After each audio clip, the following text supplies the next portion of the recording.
Continuing our coverage now, following the Supreme Court ruling upending a bulk of President Trump's tariffs. Joining us now is Dr. Jared Pinson, Associate Professor of Economics at Cedarville University. Thank you for joining us on the National News Desk. First of all, digging right in, how did this move impact the everyday American taxpayer? You know, the list is long, from 401ks to groceries to cars. What do you think the impact will be? Well, the first thing is that wasn't answered actually is what's happening with the tariff revenue that has been raised at this point. And that's a question that the Supreme Court didn't answer, because there could be several $100 billion of rebates that are going back to businesses. When that ends up getting answered, will help answer some of the other questions that you gave. Because as of right now, all of that tariff revenue that was raised has not been refunded and isn't being refunded. And as the president suggested today, that will likely result in a legal showdown. To your point, we'll have to wait and see. We have seen stocks from big businesses like Nike and Abercrombie and Fitch rise since the announcement. But what about small businesses? What impacts do you foresee coming out of this for them? Well, the first thing for all businesses is this will help clarify what authority the president has. So the biggest issue here has been the uncertainty. The president has put on tariffs, one day is taking them off the next day. And this ruling limits the scope as to what type of tariffs he can put on. So that certainty is important for businesses, both large and small. And that'll simply help with future planning. One of the headwinds in the economy last year was that uncertainty and businesses not knowing where to deploy their capital because they didn't know what their cost structure was going to be. And so that was an issue, and this has now at least clarified that a bit. Well, you speak about, the need for clarification and not knowing, but I think there are more questions following the president's announcement today, some saying that his decision more limited than it appears, because as we saw today, the president's push for tariffs is not going to go away. Do you think they'll just be replaced? Well, the ruling was narrow in that it was a very specific aspect of the law that the Supreme Court was ruling on. So the president does have authority with tariffs on a bunch of sections. So Section 232, Section 301, Section 122. There's a whole bunch of authority that he has with this, and this was one narrow ruling on that. So it wasn't a strike down of all tariffs, but it was more of he can't just do what he wants. And these other sections within law have limitations as to timeline and even size of the tariffs. What the administration was doing before was putting on tariffs at basically whatever level or levy that they thought was appropriate, and that's limited severely. So what we should expect is some of the cost pressures that businesses were facing from these tariffs to be lessened considerably. Now, how long that takes to flow to consumers, that's the question we don't have right now. Dr. Jared Pinson, Associate Professor of Economics at Cedarville University, thank you for your insight tonight. Thank you for having me. Our coverage tonight, the Supreme Court's ruling today didn't only strike down President Trump's global tariffs, but also handed him a tough loss on an issue crucial to his economic agenda as the midterm elections inch closer. The National News Desk, Jeff Harris joins us. And Jeff, the economic impact of this ruling, it could affect countries all across the globe. You spoke with economists tonight. What are you learning? So while the impact won't be felt immediately, we're told the Supreme Court's ruling earlier today could help slow inflation while also dropping the average household's tariff burden. Some economists also saying despite President Trump considering the ruling a loss, it could end up helping in the long run. Shortly after the Supreme Court 6-3 ruling Friday, President Trump saying he will impose a global 10% tariff, which falls under a law that restricts them to 150 days unless Congress steps in. Other alternatives will now be used to replace the ones that the court incorrectly rejected. We have alternatives, great alternatives. Could be more money. We'll take in more money. The majority found it's unconstitutional for the president to unilaterally set and change tariffs because taxation power belongs to Congress. But Trump lashing out, saying the ruling is deeply disappointing. And I'm ashamed of certain members of the court, absolutely ashamed, for not having the courage to do what's right for our country. Tucker Balch, a finance professor at Emory University, telling the National News Desk he believes this tariff ruling by the Supreme Court will impact Americans by slowing inflation, likely reducing household costs, and providing some cost relief for small businesses. There's no question about it. Even though President Trump is responding by resetting, putting back some tariffs. They're not at the same levels that they were before, and it'll also affect the ability for Americans to buy things at a lower price. Federal data shows the Treasury has collected over $133 billion from the import taxes directly imposed under the Emergency Powers Law. Following Friday's ruling, political and business leaders speaking out, pressing the administration for refunds, including Illinois Governor J.B. Pritzker writing this letter to Trump demanding $1,700 for the over 5 million households in Illinois. And California Governor Gavin Newsom, who posted on X, quote, Trump's tariffs were illegal from day one. A tax increase on ranchers, on farmers, on small businesses, on you and me. Donald Trump should return that money immediately. Now, despite the Trump administration expressing disappointment in Friday's ruling, Balch believes it could end up helping in the long run, especially as economic approval ratings continue slipping. So the Supreme Court ruling out these tariffs is going to be good for the economy, and the administration will benefit from that benefit. Now, over 1,000 companies currently have lawsuits challenging these tariffs, but the administration has signaled that it will litigate refund claims, suggesting the process could take years before any businesses see actual repayments. Reporting for the National News Desk, I'm Jeff Harris. Jeff, thank you. We start tonight with Ryan Smith at the Live Desk with the president's alternative approach, Ryan, that is already in motion. What are you learning? Yeah, Dee, tonight, of course, we start here at the White House. A live look there tonight where President Trump, he is already moving quick on this, signing a new executive order, placing a temporary 10% tariff on all foreign imports, with the exception, though, of Mexico and Canada. Now, earlier today, he went right on the attack, targeting 2 Supreme Court justices he appointed who today ruled against him. Justices Gorsuch and Barrett, are you surprised in particular by their decision today? And do you regret nominating them? I don't want to say whether or not I regret. I think their decision was terrible. Yeah.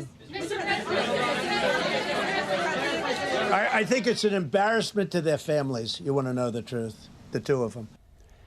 As you can imagine, check it out, reaction pouring in. We've been monitoring it all day long here in response to that 6-3 decision. Trump's tariffs were imposed under what's called Emergency Powers Law. The High Court, though, ruling that requires approval from Congress.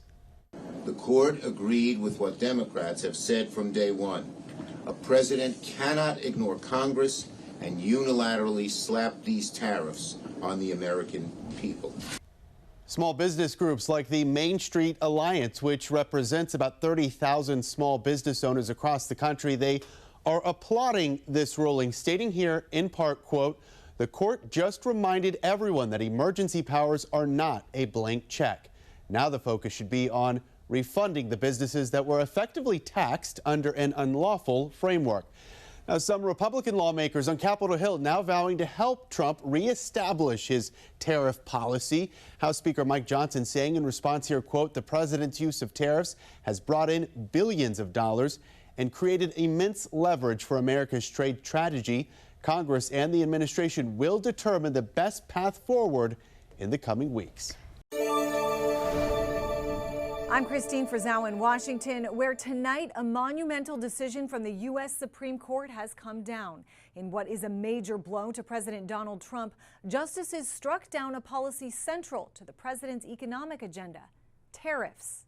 The overriding question to the High Court: does the International Emergency Economic Powers Act, or IEPA, authorize President Donald Trump to impose tariffs? The answer, in a 6-3 ruling, a resounding no. The Supreme Court's ruling on tariffs is deeply disappointing.